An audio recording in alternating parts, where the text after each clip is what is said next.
यह शायद कोनोहा के सामने आने वाला सबसे बड़ा संकट था। अचानक काले बालों वाला एक रहस्यमयी आदमी कोनोहा के आसमान में उतरा। उसकी मौजूदगी से इतनी जबरदस्त ऊर्जा फैल रही थी कि पूरे गांव की ऊंची परिषद तुरंत चौकन्नी हो गई। उसने बस एक ही बात कही, मैं यहाँ आया हूँ सबसे ताकतवर प्रतिद्वंदी को ढूंढने। और इसके साथ ही उसने पूरे कोनोहा को चुनौती दे दी। गांव की सबसे बड़ी ताकत नारुतो और सासुके सीधे उसके सामने आ खड़े हुए। नारुतो ने बिना देर किए अपना बरियोन मोड खोल दिया। यह था उसके सम्मान का इजहार, क्योंकि सामने खड़ा शख्स मजाक नहीं था। उसकी ताकत देखकर काले बालों वाला आदमी हल्की मुस्कान के साथ बोला, आखिरकार एक दिलचस्प लड़ाई मिलेगी। इसके बाद लड़ाई शुरू हुई। पलक झपकते ही दोनों की टक्कर इतनी तेज थी कि उनकी शारीरिक शक्ति तक बराबरी कर रही थी। तभी सासुके भी युद्ध में कूद पड़ा। तीनों की टक्कर से गूंजते सोनिक बूम्स पूरे इलाके में सुनाई देने लगे। लेकिन हैरानी की बात यह थी कि वो अजनबी एक साथ नारुतो और सासुके से लड़ते हुए भी पीछे नहीं हट रहा था। हालात देखकर ओबितो भी आ गया और सीधा कमुई का इस्तेमाल किया ताकि उस आदमी को अपनी डायमेंशन में खींचकर खत्म कर सके। उसी वक्त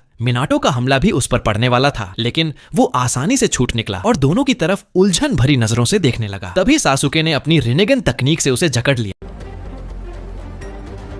पहले से तैयार बैठे आसुमा ने मौका देखकर एक भारी वार किया। पूरा घाटी धमाके से गूंज उठी। लेकिन कोनोहा जानता था इतना वार उसे हराने के लिए काफी नहीं। वो मुस्कुराते हुए बोला, तुम्हारी ताकत बुरी नहीं है, लेकिन अब तुमने मुझे सच में गुस्सा दिला दिया है। सभी शिनोबी मिलकर उसे सुपर सयान में जाने से रोकने में कामयाब तो हो गए, लेकिन इस बार उसके चेहरे पर एक खतरनाक मुस्कान उभरी। और फिर हुआ वो जिसकी किसी ने कल्पना भी नहीं की थी। वो अचानक एक जेनजुत्सु में फंस गया। ऊपर देखा तो उसके सामने जिरेन खड़ा था। वो चौंक गया। तुम भी इस दुनिया में आ गए? जिरेन ने बिना जवाब दिए सीधे मुक्के बरसाने शुरू कर दिए। जैसे ही जेनजुत्सु टूटा, काले बालों वाला आदमी जमीन पर गिर पड़ा और हिल भी न सका। उसने पहली बार माना ये है जेनजुत्सु की असली ताकत। लेकिन तभी एक तेज सफेद रोशनी फैली और सबकी आंखों के सामने वो धीरे धीरे खड़ा हो गया। अनजाने में उसने अल्ट्रा इंस्टिंक्ट को सक्रिय कर लिया था। अब लड़ाई का रुख पूरी तरह बदल चुका था। उसकी रफ्तार और ताकत इतनी ज्यादा थी कि कोनोहा की पूरी ऊंची परिषद एक एक कर गिरती चली गई। ये सवाल वहीं रह गया, क्या ये ताकत का सीधा साधा अंतर था या फिर दो अलग अलग दुनियाओं के सेटिंग्स का टकराव?